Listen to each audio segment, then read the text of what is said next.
Salut les kitsune. Qui dit septembre Dit book haul. Le book haul de août. Bah, commençons tout de suite, hein, on n'a pas besoin de tergiverser plus. Je te précède Alva. Alors je vais vous présenter, on vous en a déjà parlé, Ouais. Animal de Victor Dixon aux éditions Gallimard Jeunesse. Donc de quoi ça parle Alva? Un conte revisité de Boucle d'Or et on ne sait pas trop de quoi ça parle, mais la couverture nous intéressait beaucoup parce qu'elle est magnifique. Et qu'on aime les contes. Et qu'on aime les contes Revisité. aussi. Et bah, on vous en dira plus une fois qu'on l'aura lu, vu que c'est notre prochaine. Lecture collective. Oui.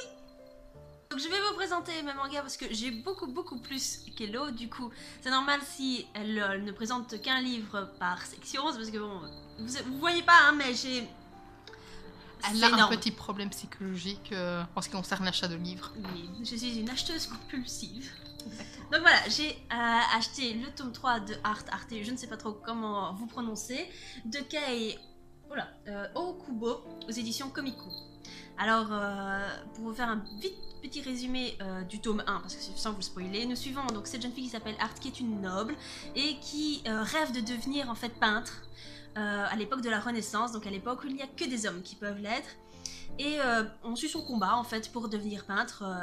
Donc voilà, je ne vais pas vous en dire plus parce que franchement c'est une histoire géniale, les dessins sont magnifiques. J'avoue. Voilà. Ensuite, je me suis procuré le tome 3 de Pandora Hearts par Jun Mochizuki aux éditions Kion. Je pense que vous l'avez déjà vu, le tome 2 dans un précédent book haul. Pour vous faire un petit rappel, nous suivons l'histoire de Oz qui est un noble qui va se faire attaquer le jour de sa cérémonie, une cérémonie importante pour lui. Et voilà, il va se faire attaquer, je vais pas vous en dire plus, si ce n'est qu'il va tomber dans un monde peuplé de monstres, entre guillemets. Et nous suivons donc ça. Encore une fois, la couverture est trop mignonne, on présente un personnage, c'est chouette. Et ensuite, pour finir, j'ai acheté le tome 3 et le tome 4 de Black Butler de Yuna Tubusu. Très charismatique, hein. Ah ouais, il est sexy. Je l'ai mis sur l'autre couverture. Il est sexy aussi. Donc, pour vous faire un petit résumé du tome 1, nous suivons du coup Ciel Phantom Hive, qui est un noble qui a 12 ans, je crois, et qui a à son service un majordome qui s'appelle Sébastien, qui a certains pouvoirs, qui on ne sait pas trop ce qu'il est, un démon, pas un démon, on ne sait pas, mais en tout cas, c'est juste noir, glauque, mais tellement fascinant et en plus avec une super touche d'humour. Voilà. J'ai rien d'autre à dire, c'est super, je vous en dirai plus quand je l'aurai lu. Eh ben, Alva, Ouais. quel enthousiasme. Il faut. Alors, je suis allée un jour à Maastricht avec mes amis qui se reconnaîtront et qui m'ont fait découvrir une église. Une église. Une église. Et vous savez quoi? Dans cette église, qu'est-ce qu'il y avait? Je dirais que comme on est dans un book haul, une librairie. Exactement, c'était une énorme librairie. Imaginez une église avec plein de livres partout, à tous les étages. Ça doit être fun. Voilà.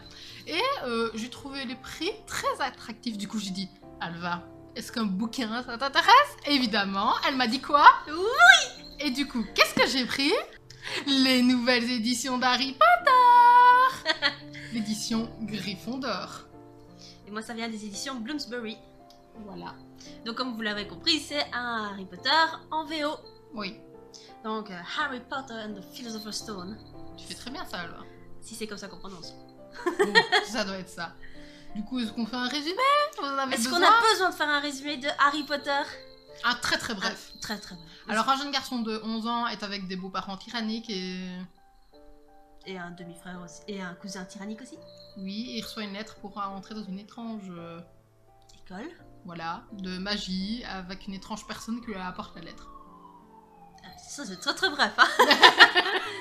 Il va découvrir tout un autre monde et qu'il n'est pas un petit garçon ordinaire comme vous et moi. Mais On n'est pas des petits garçons, Alva.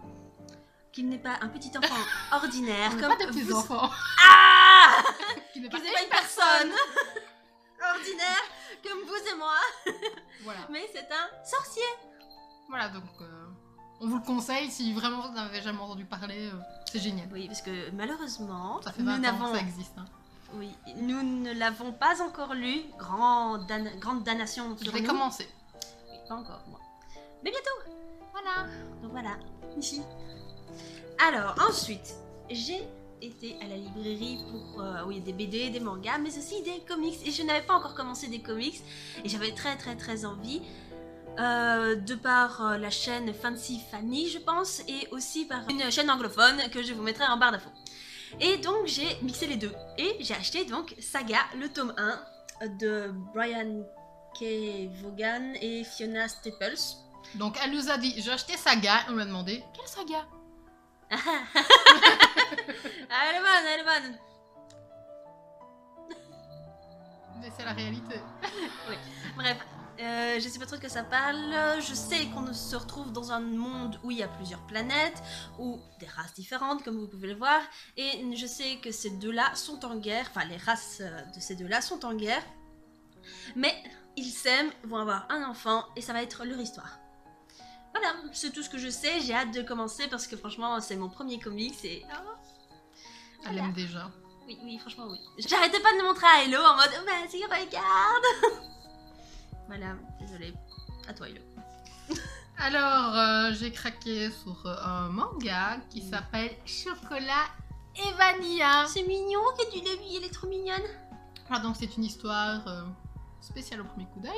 Donc c'est deux sorcières qui se rendent dans le monde des humains pour savoir qui aura le trône du royaume magique. Donc elles sont un peu en compétition dans notre monde. Et pour ce faire, elles doivent attraper des cœurs d'humains. Ah, des cœurs d'humains. Genre, elles doivent les rendre amoureux pour que leur cœur devienne d'une certaine couleur qu'elles puissent le choper. Donc le tuer? Non, parce que les humains ont... Plusieurs cœurs? Voilà. Non, je peux te le garantir. Eh ben là, les humains ont plusieurs cœurs, mais il y a une règle, elles n'ont pas le droit de tomber amoureuses d'humains parce que les sorcières n'ont qu'un seul cœur. Donc si elles donnent leur cœur à un humain, c'est le caca. Oui, à mon avis, oui. Donc voilà. Ça peut être sympa, hein, remarque quand... Enfin bref, tu nous le diras quand tu l'auras lu, hein. Ça peut être sympa.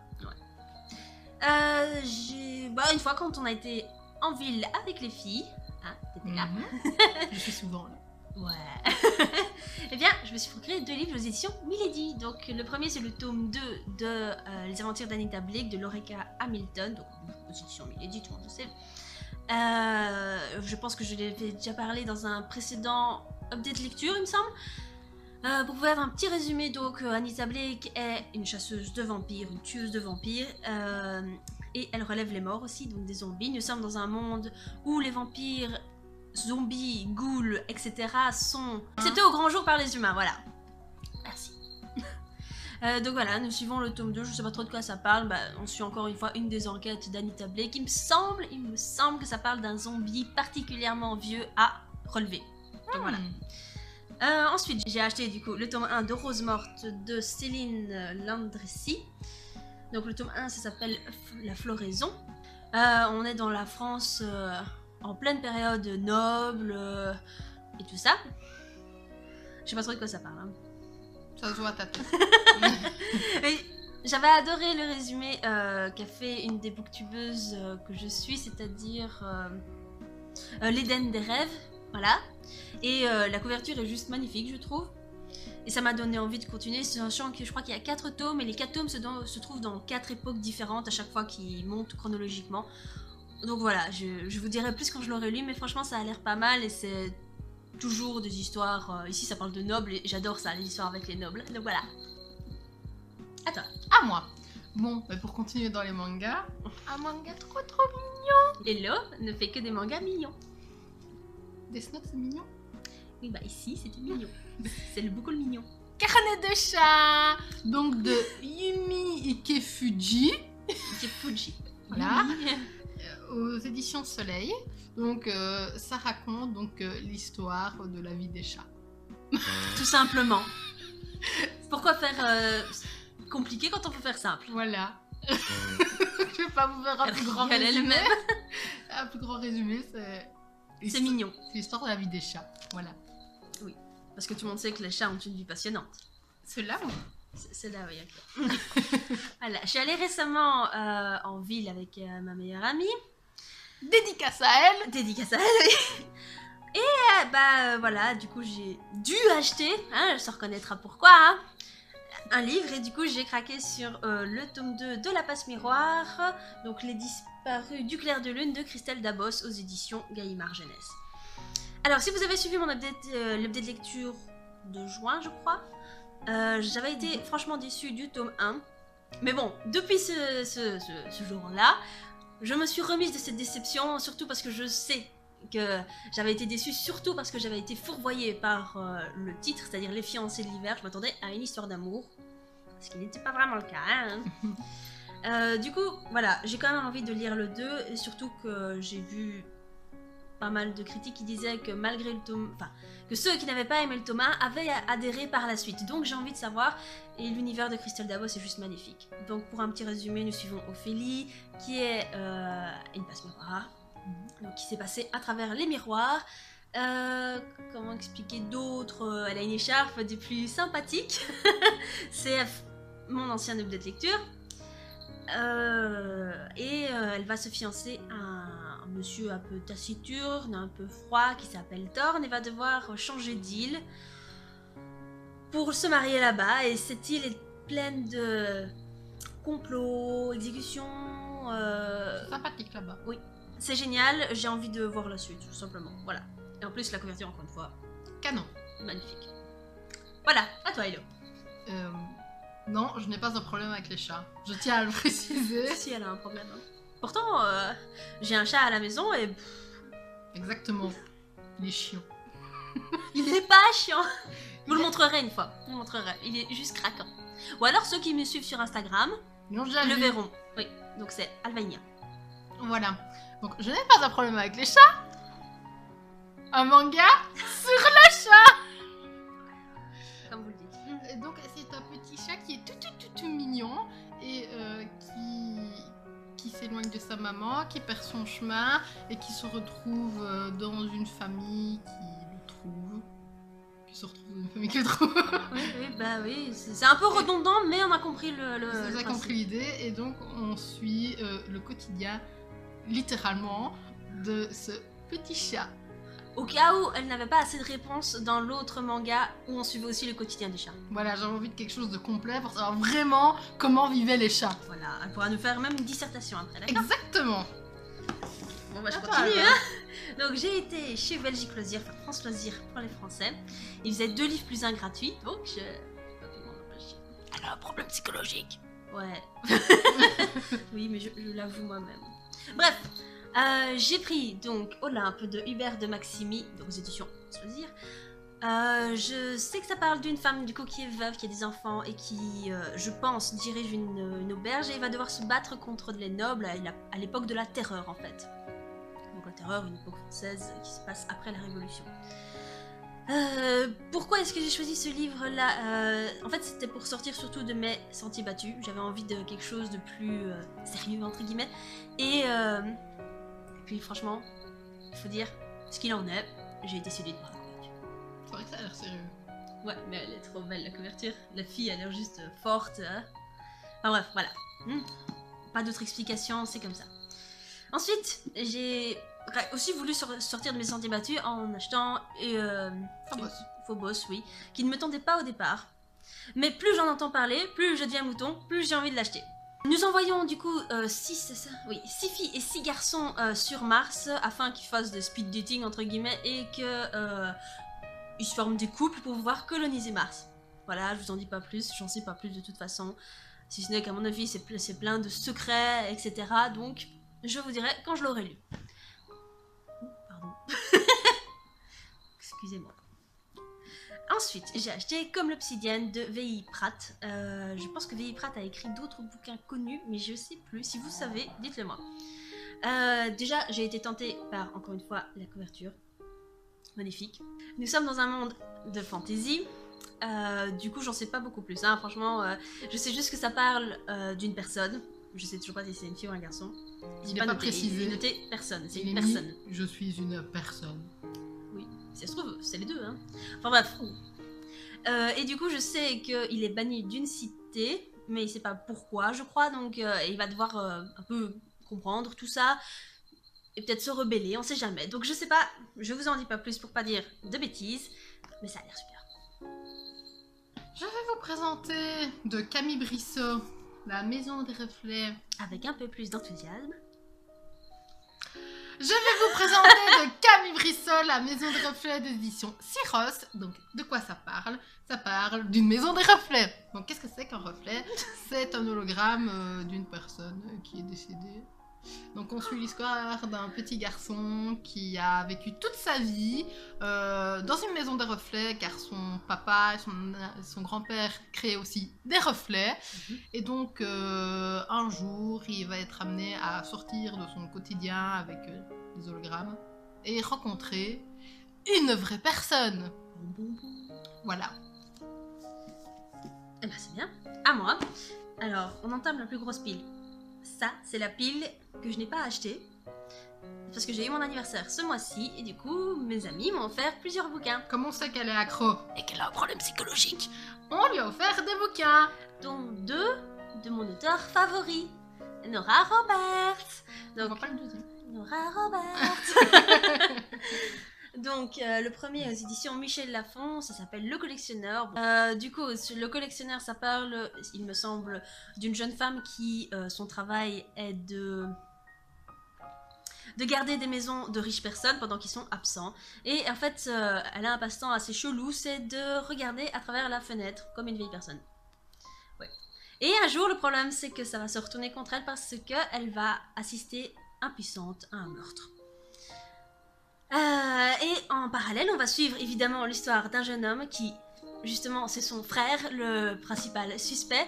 Et donc, évidemment, dans Nora Roberts, il y a un homme, une femme, un thriller, et de l'amour. Ça fait penser à la fille du train, qui regarde par la fenêtre du train et qui tombe sur... Sur un meurtre, ouais. Voilà. Le meurtre de son voisin, de la maison, bon, ouais. Qu'elle avait l'habitude d'observer. Ouais. Et enfin, Le Menteur, donc ça c'est aux éditions France Loisirs. De ce que je me souviens, c'est une femme qui a divorcé, je pense, ou elle a perdu son mari, je sais pas trop si elle a perdu ou s'il est mort. Je le saurai vite. Oui, c'est pas la même chose, je sais, mais bon. Apparemment, elle a perdu toute désillusion. Du coup, je pense qu'elle a perdu dans le sens divorcé. Et elle retourne avec sa fille dans son village natal et va essayer de réapprendre à découvrir l'amour, mais évidemment, le jeune homme avec qui elle va apprendre à redécouvrir l'amour, à mon avis, est plein de mystères, d'où Le Menteur. Et à mon avis, il y aura encore une espèce de thriller là-dedans, puisqu'avec Nora Roberts, c'est toujours comme ça. Donc, on s'y attend. On s'y attend, oui. Voilà, je vous en dis plus quand je l'aurai lu. Eh ben, tu as fini ta pile, Alva. Non. Et non. Ah non, c'est vrai. Il me reste le plus gros. J'ai oublié. Pour que je vous montre peut-être tout en une fois. Vas-y, si t'as besoin d'aide. C'est tout ça. Alors, pour ceux qui me suivent sur Instagram, vous le savez parce que je les ai reçus au fur et à mesure. Mais mon homme, merci beaucoup, m'a acheté la fin, toute la série des séries dérivées des Chroniques du Monde Émergé. Du coup, on a d'abord les guerres du monde émergé, qui ont toutes des couvertures un peu badass. Donc les guerres du monde émergé, ça se passe après les Chroniques du Monde Émergé. Du coup, je vais pas vous spoiler parce que j'ai toujours pas fini non plus le troisième des Chroniques du Monde Émergé. Et après, les légendes du monde émergé. Donc ça, je sais pas du tout quand ça c'est. À mon avis, ça se passe avant du coup les Chroniques du Monde Émergé. Mais chaque fois, les couvertures sont juste à tomber. Hein. Donc c'est de Licia Troisi évidemment et aux éditions Pocket Jeunesse. Je vais pas vous faire de résumé parce que voilà. Vous les résumés du monde émergé, Alva en a déjà parlé. Oui, oui c'est vrai, oui. Le Chronique du Monde Émergé, j'en ai parlé dans le dernier update lecture, il me semble. Donc voilà. On vous mettra le lien et vous pourrez aller voir. Oui, en attendant, si vous voulez pas, vous attendez, je vais bientôt les lire de toute façon parce que j'adore ça. Bah, merci de nous avoir suivis. Oui, on espère que vous avez aimé. Et si vous avez vraiment aimé, bah mettez une petite patte en l'air. Et n'oubliez pas de vous abonner. Et si en attendant, lisez bien, profitez bien et amusez-vous avec vos lectures. Bisous bisous. Bisous.